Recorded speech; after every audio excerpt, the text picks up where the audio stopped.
This campaign has shown that no matter where you live or how supposedly safe a constituency may appear to be, if you want a Liberal Democrat Member of Parliament, you can have a Liberal Democrat Member of Parliament.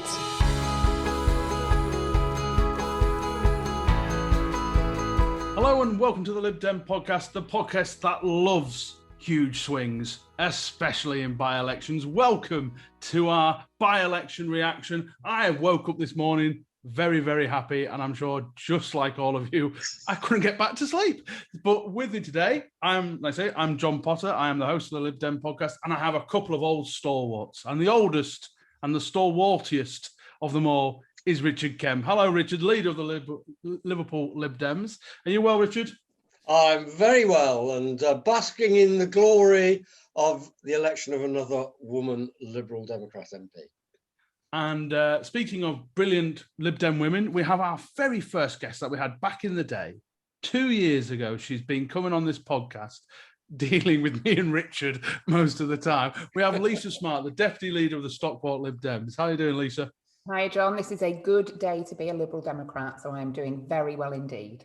It certainly is. And we've also been joined, of course, by slightly newer people to the podcast, but nevertheless, obviously, what's now been referred to as the star of the Lib Dem podcast, which I have no idea how she got that so soon. We have Hannah Kitchen, the leader of the Barnsley Lib Dems. Hi, Hannah. Hi there, John. The pressure to perform is immense. That's right. If you don't rant at someone, we're just going to lose listeners, so you're going to have to. It's a good day today, so hopefully today will be a low rant day and a celebratory day. I'm sure I can find something. Absolutely. And of course, joining us now many times is Sam Al-Hamdani. Hello, Sam, from Oldham, from the posh bit of Oldham. How are you doing?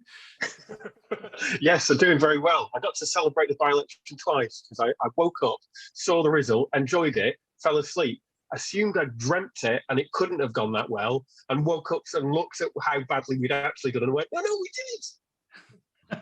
And joining from our Scottish contingent, he didn't wear a Scotland top. He threatened to, given that today, this episode will be going out just as England is playing Scotland. We have the very wonderful David Mackenzie. Hi, David. Hi, John. Yeah, I'm the token Scottish voice on the Lib Dem pod, so thanks for having me. Well, we've had others on, but you're just the only one we've invited back. I should mention that to Alistair Carmichael next time I see him. Yeah, please do.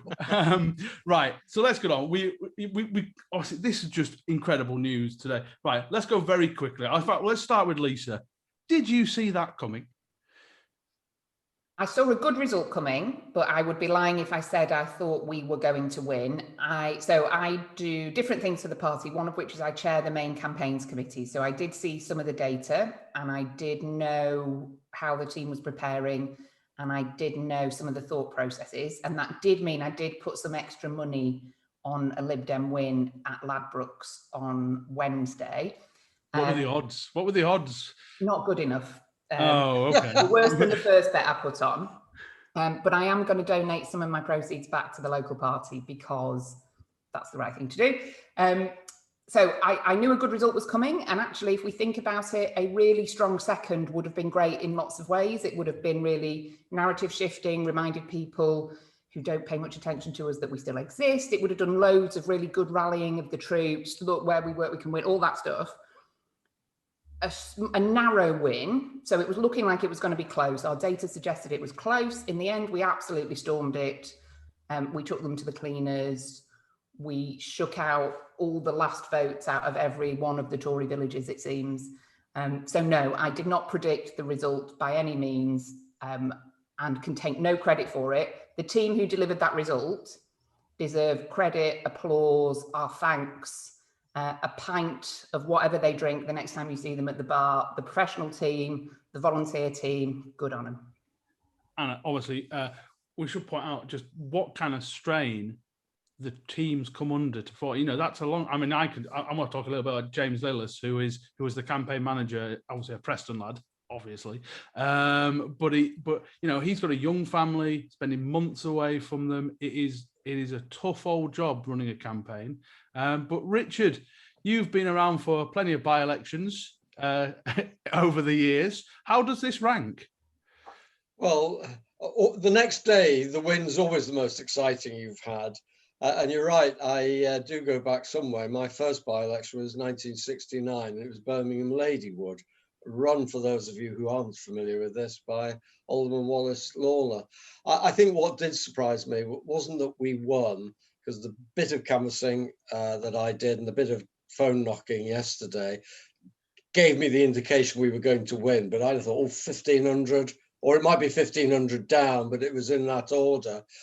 So something happened, I think perhaps on the last couple of days or even the day, but just the scale of that, I think, depending how you judge it, it's our third best swing in a by-election ever. And we've seen some great by-elections sometimes. I mean, the one that I organised in Ripon was on the same day as Clement Freud getting involved in it. So we've seen some big swings, but this was just... knocked it out of the cricket ground. So yeah, fantastic day. And I would say, and I said it before in joking, but it's great to have another great woman Liberal Democrat member of Parliament. The energy that she generated, the way she was unflagging, everyone needs a team. And you usually say the candidate wins the election, the agent doesn't. And if it's the other way around, the agent lost it. But I've no doubt that we should give absolute credit to Sarah for her leadership abilities and her never-ending smiling and welcoming of people. So, Sarah, my personal thanks, but I'm sure the thanks of all of us. Absolutely. Lots of us have known Sarah for a long time. I've known her for over a decade, and she will make a first-rate Lib Dem MP. She absolutely will. And I think the smiling that was convincing smiling, it didn't look like a grimace, which occasionally it can do on the face of a candidate. I think is right, Richard. It's important to say that election results like this don't just happen. You don't just rock up as a Lib Dem and go, oh, well, the demographics are in our favour, do a couple of leaflets, and this happens. There is planning, there is a huge amount of work that goes into it. There is professionalism from our team. So there's the crafting of a message. There's how do you work out, well, what do we talk to these people about in our leaflets? What is the message?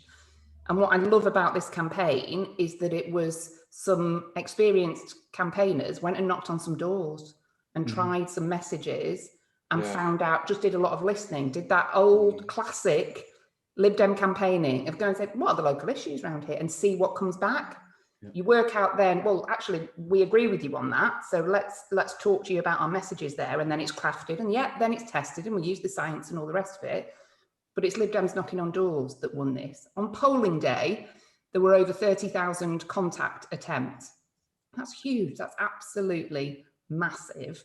There were easily over 300 people in the constituency on the day, knocking on doors, getting out good mornings, doing their stuff.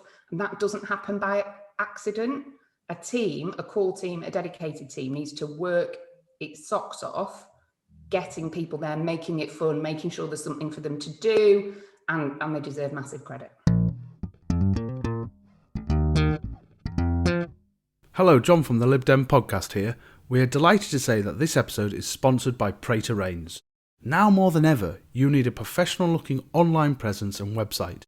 Prater Rains have been helping Liberal Democrat campaigns succeed for 18 years. Their Lib Dem Foci package combines a website, social media and email system to help Lib Dems win. You'll receive great support from real people, fair pricing and a huge range of features to choose from. Prater Rains are already the bespoke developers for Lighthouse, Lib Dem Draw Online and the LD Directory.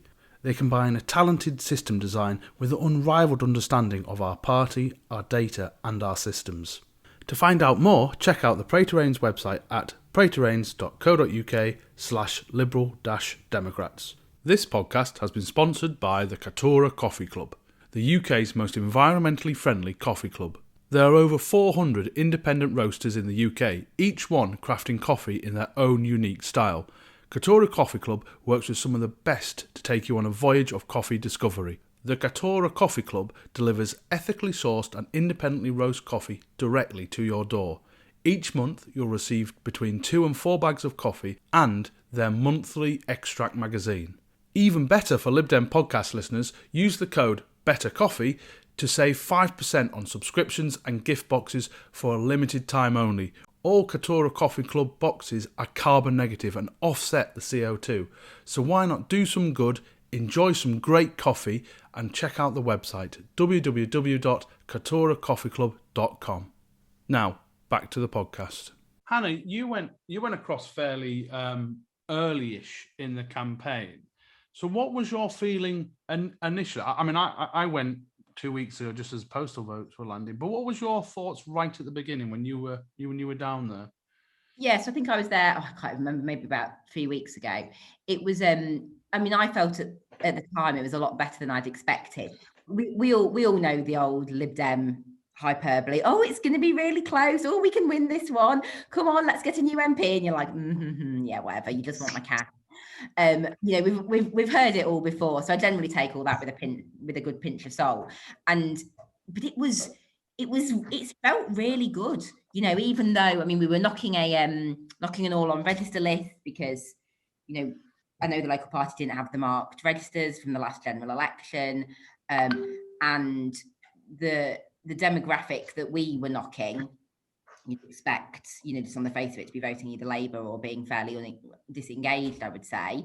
And they weren't, they were already voting Lib Dem. They were either squeezed or kind of well converted over a number of years to knowing that the Lib Dems are the only ones that can beat the Tories. So Buckinghamshire had all ups for the new unitary authority in May's local elections, and we didn't do superbly well on that. I think it's probably not unfair to say. So we got one unitary councillor in the constituency who's a guy called Mo Fires, I think it was. I texted the campaign team and I was like, who is Mo? Because people are telling me on the door, say, oh yeah, we really like Mo, we voted for Mo. Even Mo's been round to knock on the door. Yeah, really pleased we got Mo elected. So there was already that recognition, this was in Chesham, for what the Liberal Democrats were doing. They were repeating our messages back to us on the doors. The Labour vote was well squeezed. Well, it's you guys and the Tories, isn't it? And I was speaking to people who voted Tory, who are Tories really, who said, yeah, well, might have a change this time. You guys are certainly working hard, a bit fed up of being taken for granted. Would be really nice to have a really hard-working local MP rather than someone who's just been given a safe seat. And yeah, it felt good. It felt really good. And I was disappointed at the time that I couldn't get back. Combination of family commitments and distance just made that impossible. And then what I've had from other people that have been down is that those kind of threads of it feeling pretty good have just continued, and it's just continued. And actually, the more the Tories have thrown at it, the more they've almost kind of, pushed voters to us, I think, because those messages that seem to work in the kind of red wall seats. So we saw them in Hartlepool, we saw them in the general election. We'll no doubt see them in Batley and Spen. Of the whole, we'll elect a Tory MP and we'll make sure good stuff comes your way. Elect an MP that will be able to work with the government to do right by your area. That doesn't wash in somewhere that's had a Tory MP for the last 50, 60 years, because they're thinking, well, we've had a Tory MP.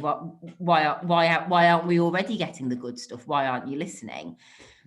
That combined with the fact that fundamentally by-elections like this are low stakes, the Tories have got a massive majority.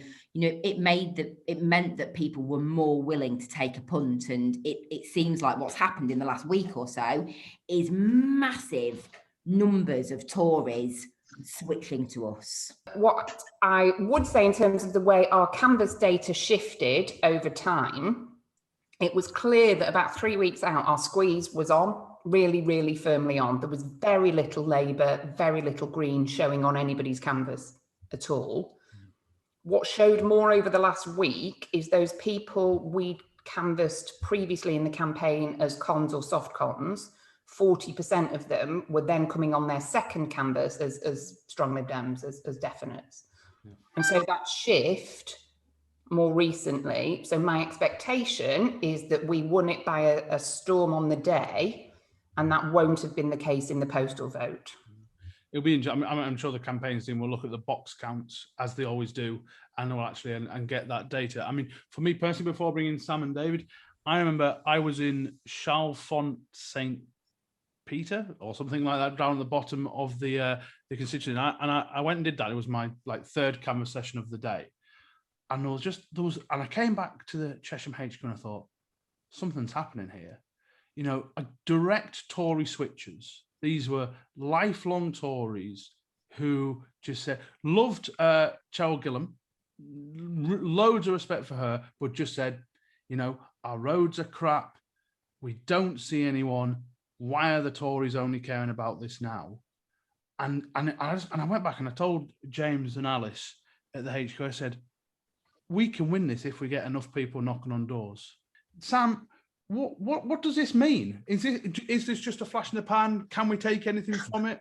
I think it's really difficult. We don't know what this means now, because all we'll do is we'll sit and we'll put our own narratives that we already think we have on what the result is. And you're seeing that with people talking about whether this means, we should all do progressive alliances, or we should never do progressive alliances, or this is the biggest shift in electoral politics in 2 decades, or Hartlepool means more. Essentially, at the moment, everyone is going to use this to try and reinforce the story that's already there. And sometimes that'll be right, and often it won't. And an example of getting that, if you get that narrative wrong, that's what happened with the Tories that you're talking about there, because they piled in at the last second.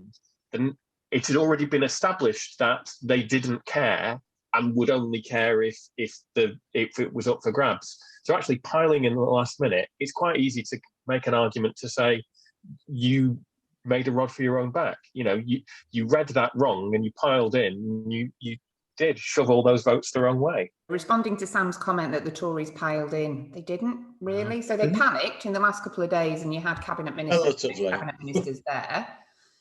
But they didn't. They were only at the first opening of the postal votes, so they didn't know what the postal votes said. They were delivering the same literature. They were taking a very long time to get literature out, which wasn't, for the most part, very good literature. And they hadn't activated, it was clear they hadn't activated their top team of campaigners. I would expect they're in Batley and Spen at the moment. They'll have done Hartlepool, they'll have had a fortnight off, they're now in Batley and Spen. And if you look at the team at the count, it was the local team. It wasn't your director of campaigns, your head of campaigns for the South East.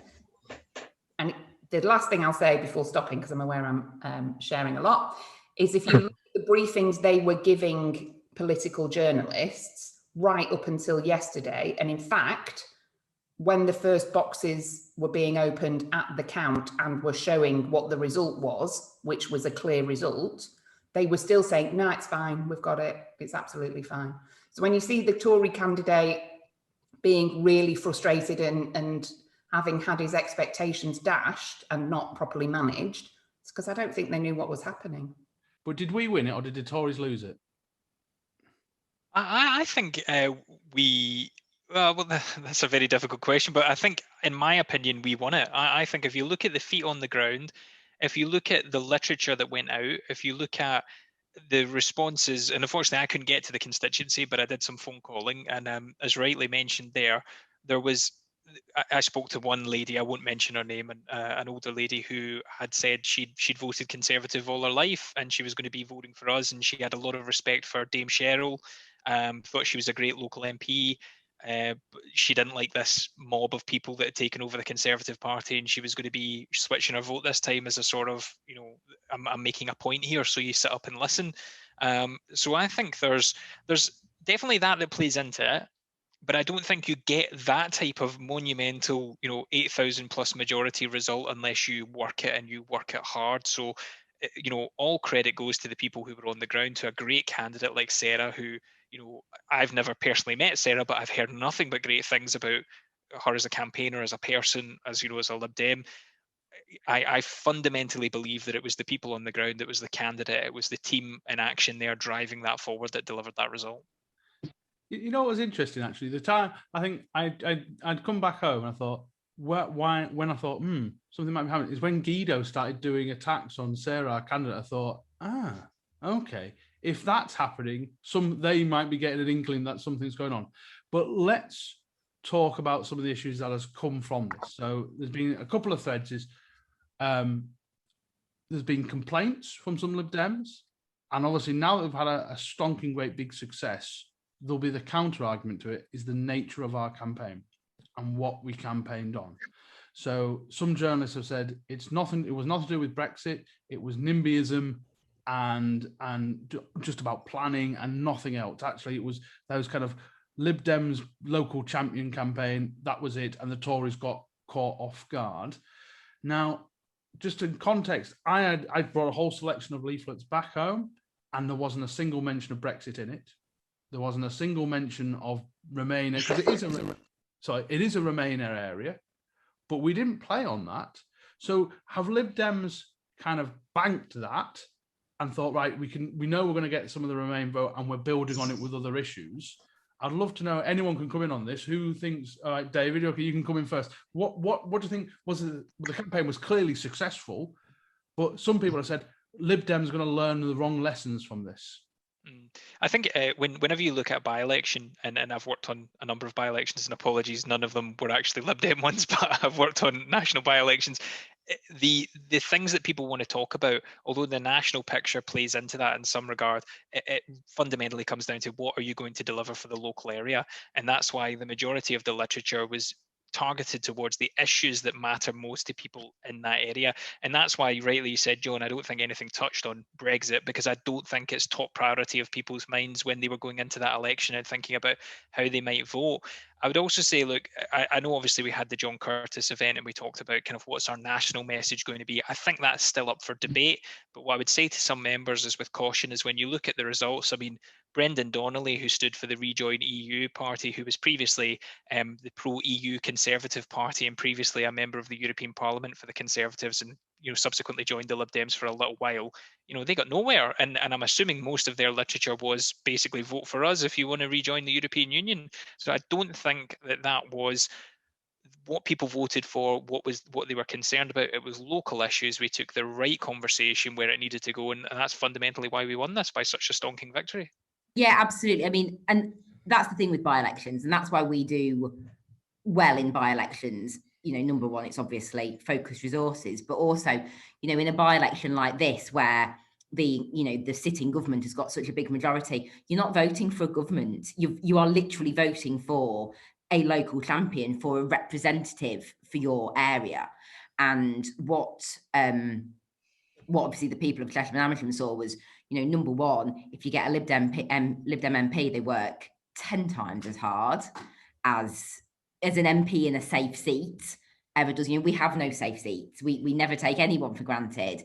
I said that to a couple of people on the doors.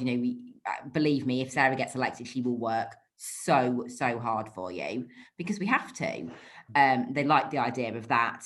And because, as Lisa said, I didn't know they'd done that actually, but clearly someone has gone out and done a listening exercise and is then bouncing that back to the residents. And I think I know some younger Lib Dems who've been upset about what they determined to be a kind of a NIMBY stance. Many a good council seat has been won on a solid NIMBY campaign. Let's not forget the value of that. But I've got to be honest, I do find it quite baffling that any of our members support the Conservatives' proposed planning reforms. There are lots of things that are wrong with the planning process, and developers not having enough power is Not really, one of them. it's really not one of them. It's really not one of them. And yes, we are pro-building houses. We're always pro-building houses, but we're pro-building the right houses in the right place with the right supporting infrastructure, and just giving developers a carte blanche to destroy the Chiltern Hills, doesn't actually fit into what our understanding of building communities is about. And they're not going to be the houses that young people are going to be able to buy anyway. Of course they're not. Of course they're not.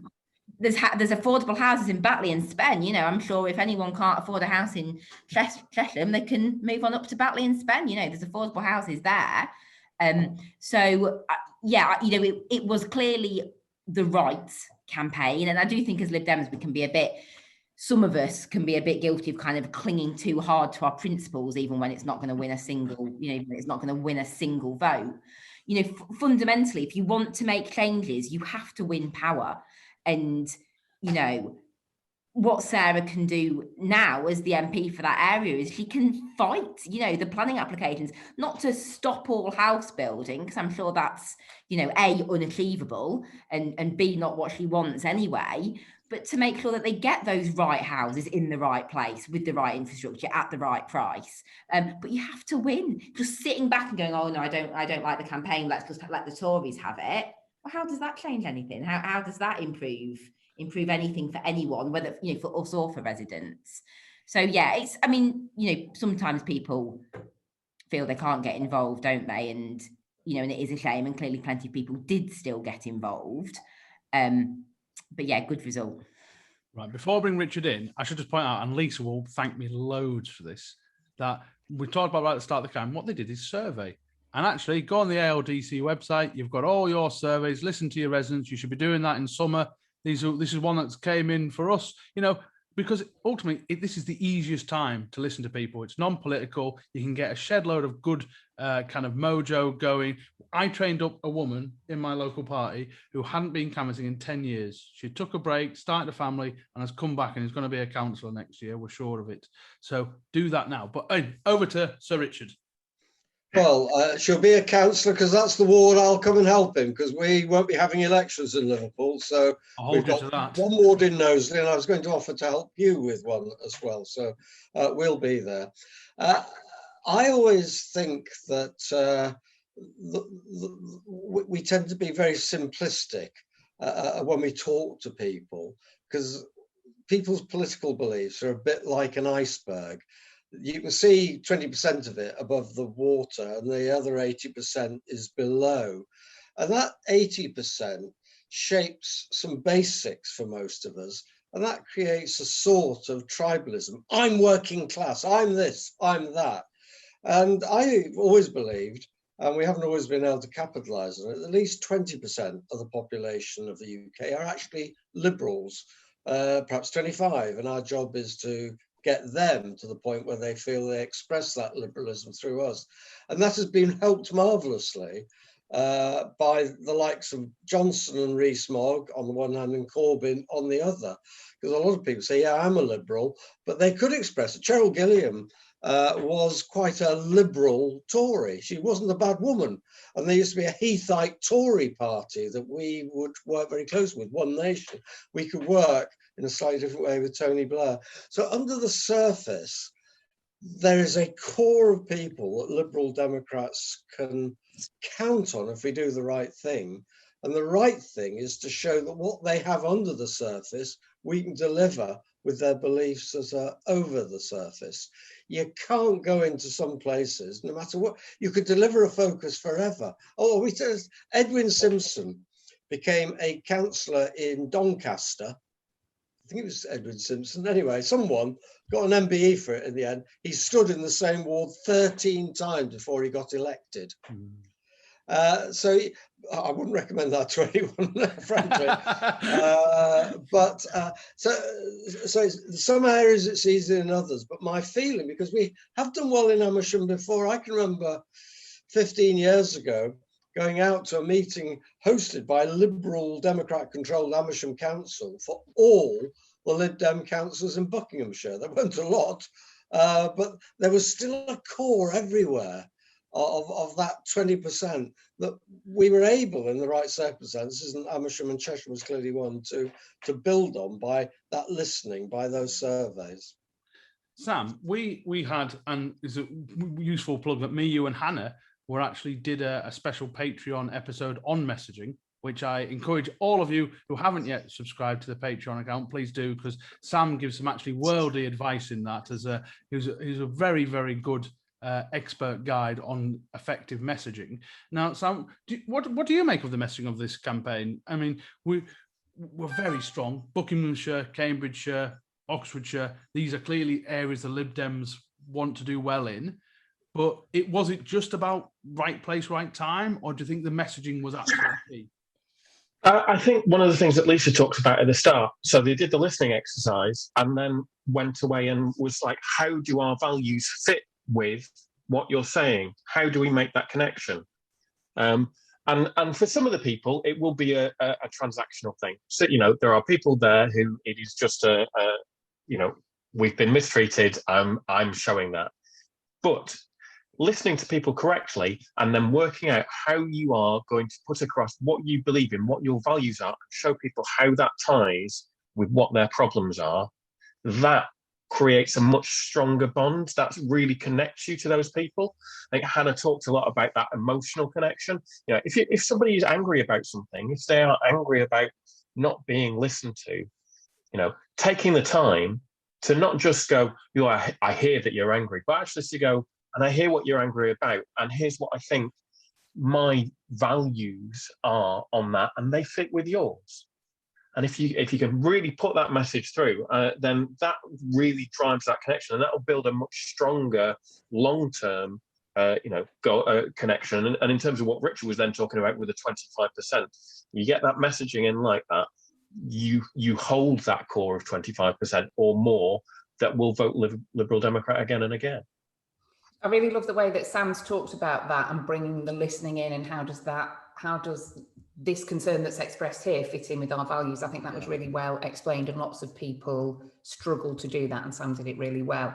I think for me, I went in because I heard some sniping on Twitter, from Lib Dem Twitter, of grumpiness about messaging, and we weren't being sufficiently pro-house building, and we weren't ramming HS2 sufficiently down the voters' throats. And I'd say two things on that. One, I've seen the literature and it's completely solid. It's deeply liberal in terms of local people's involvement with the planning process, and Hannah's point about community. On no piece of literature does it say house building is bad. On no piece of literature does it say anything that I wouldn't be deeply comfortable delivering. It was good, solid stuff about dreadful Tory plans that they've got, and the Lib Dem solution, which is community involvement in the process and working out where new homes can go. On HS2, I have a slight interest because I sit on an advisory panel for HS2. So I did think, I'll just look at these leaflets before I deliver them, just to make sure they're not rabidly anti-HS2. And they weren't at all. They were talking about some of the issues that are caused by HS2, which everybody can imagine what they might be. There are massive drills boring 2 parallel tunnels under the Chilterns, and so they have entry points. And of course, if you're used to that being an open field and it now isn't, then local people are going to have some concerns about that. Our literature was spot on. The message was really good. I was very comfortable with it. And I think people who are calling it NIMBY-ish either haven't seen it or are deeply naive. And I should just point out, I spoke to it was a supply teacher. It was near the end of a campaign session, so I thought I spent a bit of time, longer than you normally would, talking to her. And she was very much anti-HS2. But you've also got to remember that people aren't stupid, and there's always nuance with it all. And she said, look, HS2 is definitely happening. I'm not an idiot. I may have been against to start with, but it's definitely happening. What I like about the Lib Dems is at least they're talking about trying to listen to us about mitigation measures and what we can do that can offset some of the harm that's happening locally. And because the Tories hadn't done that, like, she was wise enough to know that it's, over the grand scheme of things, it's going to happen. But how can we make these little improvements that will make lives better? That's what the thing's about. Go on, Hannah. I also really object to this notion that we should, tell people what's good for them. If the people that live next to the, tunnel drilling sites in Buckinghamshire don't like them, it's not up to us. That's what Labour do, go around telling people that we know what's good for them and they need to just put up with it. Sometimes you have to just listen and acknowledge. And my understanding is that the gripe for people in that area is that they're getting a huge amount of disruption from HS2, but they're not going to get any benefits from it. Which you have to have some sympathy for it, don't you? My residents aren't pro HS2 because they'll still have to get a useless 45-minute slow train into Sheffield to get the slow link out of Sheffield to get onto the high speed track into London. It's completely pointless. But we can't, it's not liberal to tell people that they should like HS2 and they should, and it's a good thing. Just, let people have their feelings about things, sympathise, listen, mitigate, and move on. Yeah, David. Yeah, I was just going to kind of, basically agree with Hannah. That look, ultimately, we're all knowing that HS2 is going to happen, and I've had kind of my points against it, my points for it. Like, I'm absolutely aware that Britain's transport infrastructure needs to drastically improve. I think, John, both you and I went to Japan, and it's madness that they've had high-speed rail since 1962, and we've got nothing anywhere in comparison to that. But it's also, as Hannah kind of says, it's I've had my concerns about how HS2 is drawn up, the effects it will have on areas of natural beauty, and also things like wildlife and how it'll affect local communities. And I think you have to be able to listen to people and listen to their concerns and bring them into that process, because fundamentally that's what Liberal Democrats stand for. And I think you're right. I think most people are quite aware that it's going to happen. They just want to have a shot across the bow that says to people, you've got to listen to us and you've got to take on board our thoughts and our feelings about this. I was just going to make one other point as well, John. I think one thing we haven't really talked about is the comparisons that maybe John Curtis talked about Ribble Valley, and how does this change the narrative for the Lib Dems going forward, and how does this change our prospects as a party moving ahead into perhaps other by-elections and towards sort of 2024 or wherever the next general election will land. And I think it's going to massively change our coverage. It's going to massively change how people see us as a party. And I think it also solidifies Ed and gives him a lot of basis to say, well, I've done what I was tasked to do, despite maybe some people sniping about that as well. Honestly, you let him host the John Curtis one, and he's taken over my job of the direction of the pod. Right, we were literally just about to move on to that. Before we get on to the Lib Dem kind of thing, what it means, I completely agree about Ed. I mean, Ed Davey put in a serious shift. I think he went 16 times to the thing. Usually brought a whole chunk of people with him as well from London. But let's very, very briefly, before we go on what this means for Labour, what it means for Lib Dems, what does it mean for Labour? I mean, will Labour just think, never mind? Because in the episode me and Laura did down at the HQ, I made the phrase that a best case scenario from my point of view would, we win, Labour loses, so Labour has to change their narrative nationally. Because if they were not winning anywhere, not in Scotland, not in the South, not in the North, where are Labour going to go? Now, Richard, you don't have Tories in Liverpool, so obviously, abolish them, got rid of them completely. So, how do you think Labour will react to this, or do you think they won't care? Well, what they're saying locally depends on which faction they are in, certainly in Liverpool, but I expect in the country as a whole. And this is a bit complicated because I can identify 7 factions in Liverpool, never mind the country. But if we take the 2 main factions at the moment being the Corbynite diehards and the Starmer wannabes, then this has brought in even greater focus than perhaps Hartlepool, the Corbynite diehards out to say Starmer must go. And those started early this morning, even earlier than before my wife woke me up to say we've won Chesham and Amersham, and then went back to sleep again before she could tell me what the result was. So I think the good news for us, this once again is going to get the Labour Party fighting the Labour Party, leaving large parts of the country able to us. And at the end of the day, parts of the Labour Party hate each other more than they even hate us in places like Liverpool. And I think that's going to be mirrored on the Tory party as well. It goes back partly, there's some decent Tories out there who've put up with things for a while, but now do they really want to be associated with Lord Snooty or Jacob Rees-Mogg? And I think that there are quite different, major differences in both those parties that we probably don't have to exploit. We just take the benefits of by carefully observing what happens. Lisa?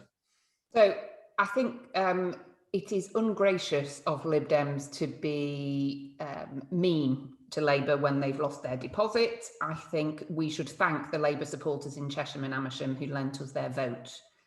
because we asked them to and we gave them reasons to, and they did the right thing. We explained to them why we were the best chance of beating the Tories, and they took us up on it. I was canvassing, one of the trips I made down there, I was canvassing the same road as the Labour candidate, and she was a perfectly pleasant person. I think she knew what a hand she'd been dealt. But I think Lib Dems being gracious in victory is something I'd like to see more of. I think the other thing I'd say is that the Labour Party needs us for them to do well. They can't win without us taking out some Tories. So actually, in some ways, this is quite a good result for Labour. Lots of people won't see it like that, but the Liberal Democrats being able to beat Tories in places where we're second and Labour's nowhere, Labour needs that to happen for them to ever form a government again in any of our lifetimes. I think there's a really interesting thing about what this means for the Conservative Party, just to kind of brief off that in terms of where they're going to put their resources. And it was interesting that Lisa was talking about, they didn't put their first choice team in. So, where they are going to try and target things. Where I am is Labour first place, Conservatives in second place, and you feel like we're a target for the Conservatives. It's changed the way they've been campaigning here since the general election. And I'm really intrigued to see what stresses that puts on the way that their operation works. Because if they're having to worry about their existing seats, are they going to go all in on trying to win those seats on the north? Are they going to try and back away? And that's going to be an interesting decision for them to have to look at. Hannah? There's a question there, isn't there, Sam, about how can the Tories simultaneously appeal to their new voters, so working class, leave voting, traditionally Labour voters in red wall seats, like the ones they won in the general, like places like Hartlepool, like places like Batley and Spen. How do they appeal to those people and continue to appeal to their, I guess, proper Conservative, more likely Remain leaning, One Nation, traditional Tories in the leafy home counties? And when they're saying to people in Hartlepool, you've been left behind, elect a Tory MP and, we'll bring you all the good stuff. People in Buckinghamshire are going, where's our good stuff? When they talk about levelling up, they're talking about taking money from the home counties and investing it in Hartlepool. And, for how long can they continue to, play to both of those sides, really?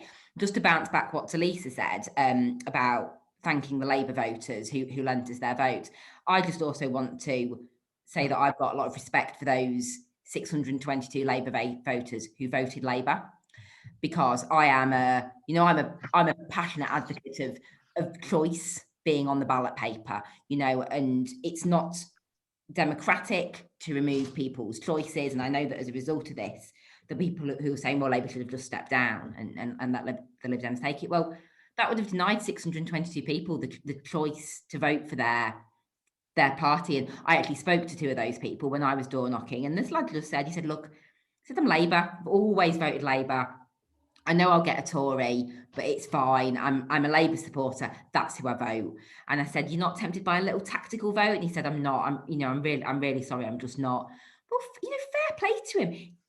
He knew the deal, and every single one of those 622 people voted Labour, knowing that risked them getting a Conservative MP. They probably would have maybe preferred a Conservative MP to us, who knows? But still, and we're going to have this exact same argument as we move now into the Batley and Spen by-election, with people, by which I mean both Lib Dems and Labour people, complaining that we shouldn't be standing. Well, yeah, we should, because we'll get squeezed just exactly the same as Labour and the Greens got squeezed in Chesham and Amersham. But it is up to the voters. It is up to the voters to decide. And if voters say, no, I want to vote Liberal Democrat because I want Tom Gordon as my MP, I don't care whether that gets me a Tory or a Labour MP, because I don't particularly want either. It makes no difference to me. They have to have, the chance to do that. And because that's democracy. So hats off to both the Labour voters who voted for us and the ones who didn't. And I'm sure we're going to be in the same position as they are in 2 weeks' time. I'm sure at the start Hannah said she wasn't going to rant this episode. Did anyone else hear that, or was that me? I don't know, but I mean, it's really interesting because I want to bring Lisa in now because we're going to talk about what this means going forward. Firstly, the idea that voters are some homogenous block is utterly ridiculous. They are not just anyone but Tory. Life just isn't like that. And so if we don't stand in Batley and Spen, then the likelihood, it's not like, well, if you don't vote Tory, then you must be either Lib Dem or Labour. Well, actually, no, there'll be people that will be happy to vote either Lib Dem or Tory, but no way in hell vote Labour. And likewise, there'll be people who think, well, I love Labour and the Tories, but the Liberals and their rejoiner kind of attitude, it's not simple. And so people like to make it really about, well, you're either a Tory or you're not. And actually, that is so simplistic, you're missing the point. Lisa?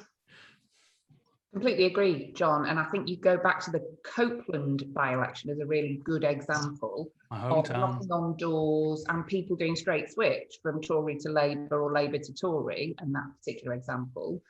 And it's not, if we don't stand, it makes things easier for one party or another in some homogenous block across the country. There will be parts of the country, and some of the PCC vote transfers helped us understand that. I think it was the one in Cambridgeshire where we came third, and so our votes transferred, and something like 80% of the second press of the votes where Lib Dems had come first transferred to the Labour candidate. Now that might be a Lib Dem Labour thing, it might have been an anti-Tory thing, it might have been the individual candidate thing, we don't know that. And as Hannah says, the voters get to decide that. We don't own voters, Labour don't own voters. Voters own their votes and they get to choose where they put their cross in a box.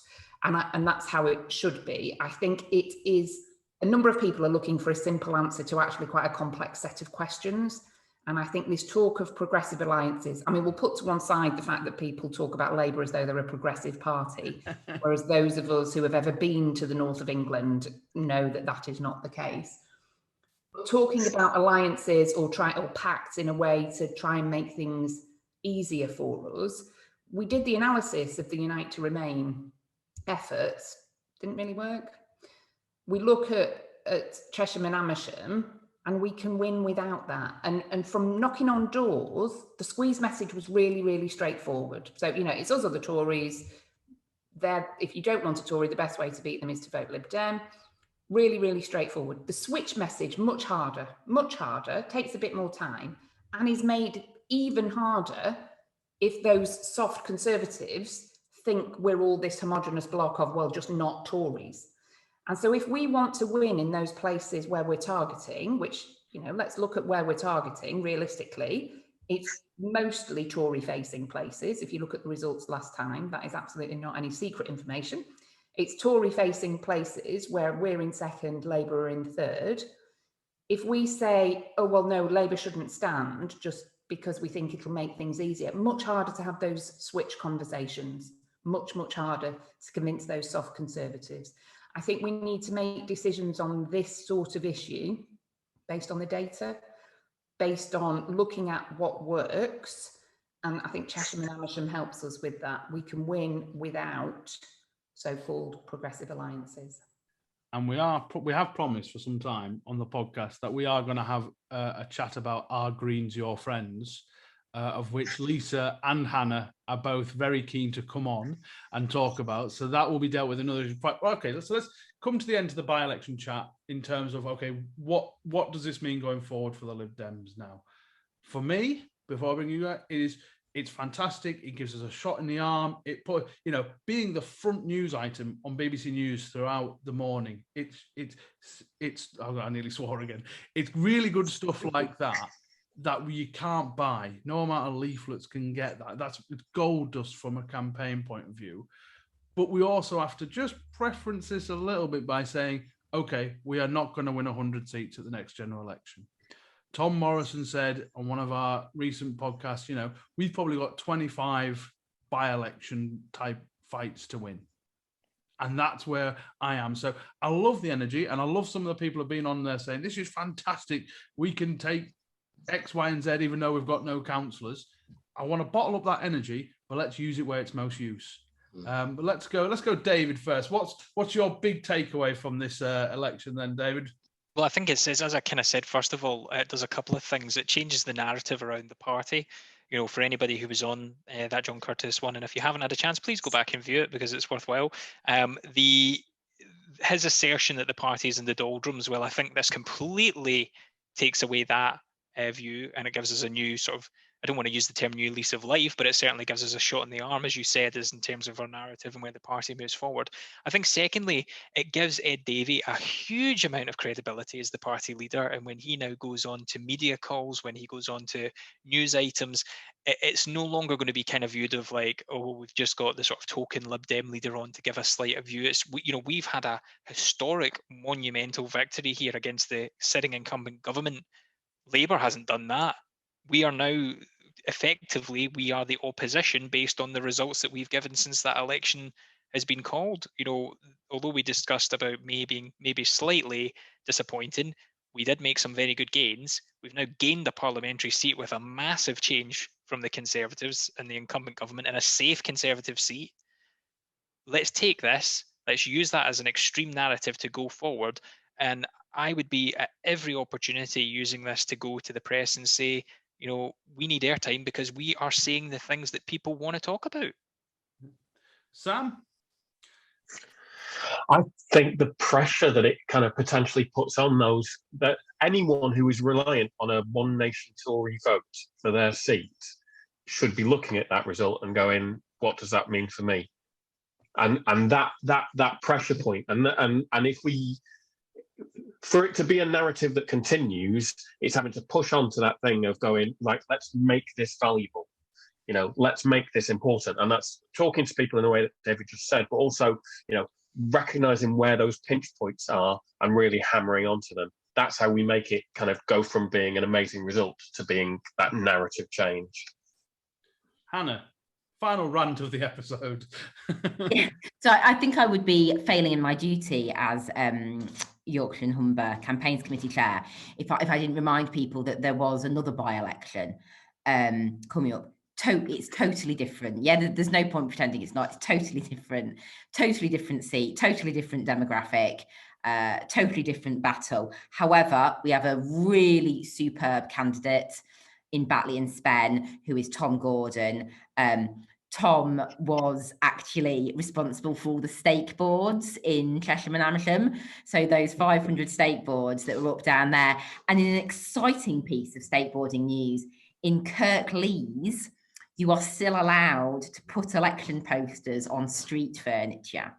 So if anyone has got a good head for heights, come and find the by-election group on Facebook. Get in touch with John Lawson, who's our leader on Kirklees Council, and he'll lend you a ladder, and you can go and do some fly postering of all the lampposts in Kirklees. So yeah, so come on up to Batley and Spen. We've got there's a couple of wards there where we've had Lib Dem councillors forever. Baroness Kath Pinnock has been a councillor in Clackheaton forever, basically. So we've got a couple of areas where we are, they're solid Lib Dem areas.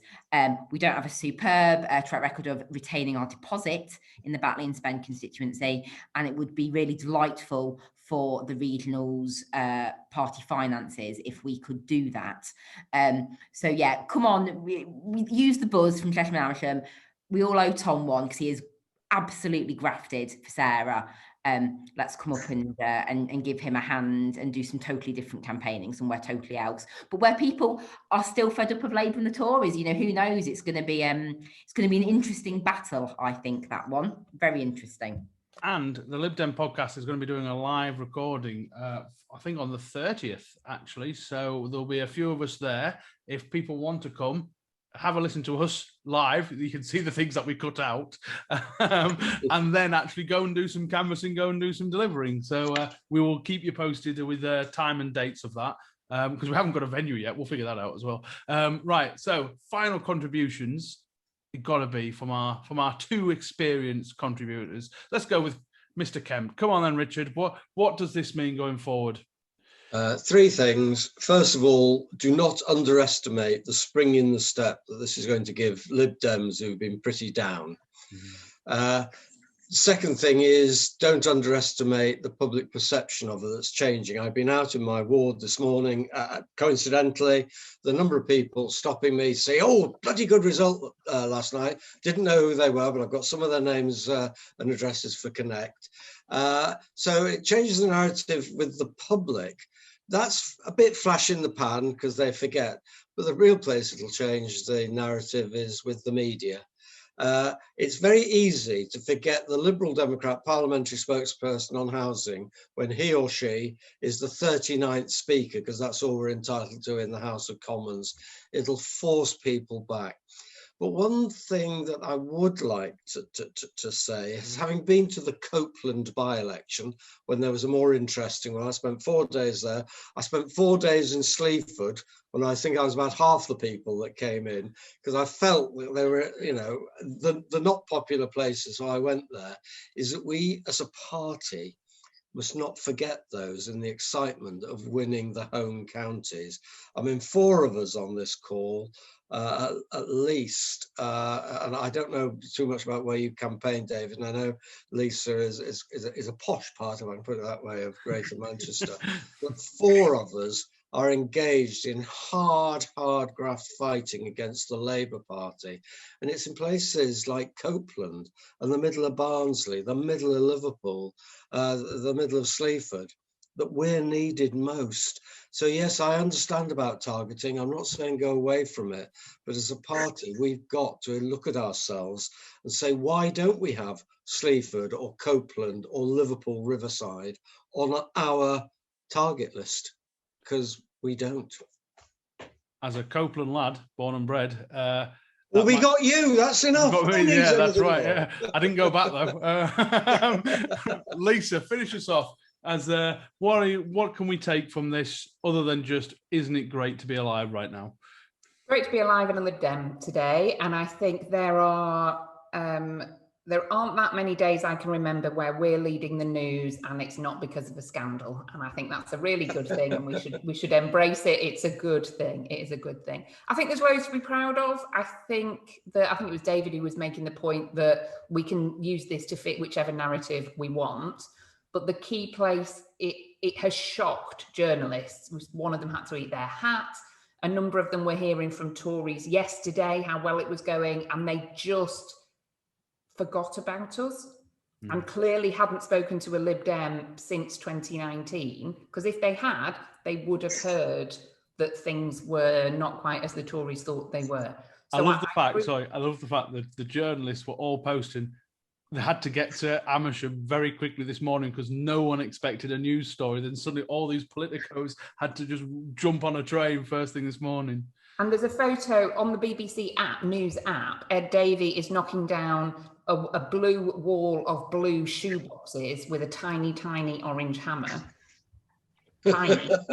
That's the lead photo of Lib Dems looking happy. And people in the background are wearing masks, so you can't see how knackered they all are holding up their diamonds. Thankfully, somebody has got them holding them up as diamonds and the right way up. So there's somebody who's done a by-election before in that room.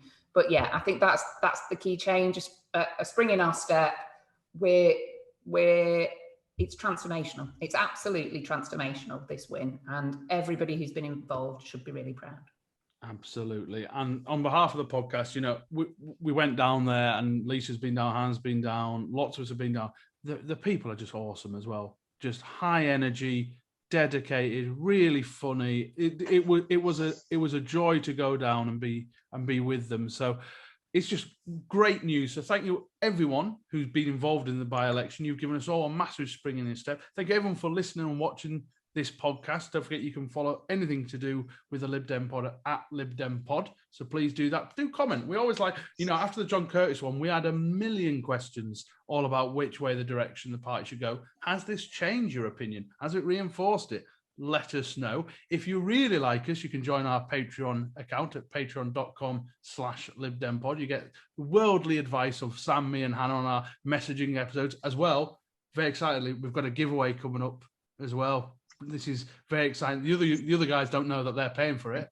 But yeah, so it really, This really isn't a weekend's canvassing somewhere, is it? No, we're all off to Copeland. Yeah, okay, but thank you very, very much, everyone, for listening. Thank you, all the panel. Brilliant that you've come on. It's a great day. Go on and enjoy England beating Scotland. Scotland being forcibly taken out of the Euros once again. It is going to be a fantastic day. And do they come back to eat you, John? I mean, but no, stay tuned. We'll be back with another episode very soon.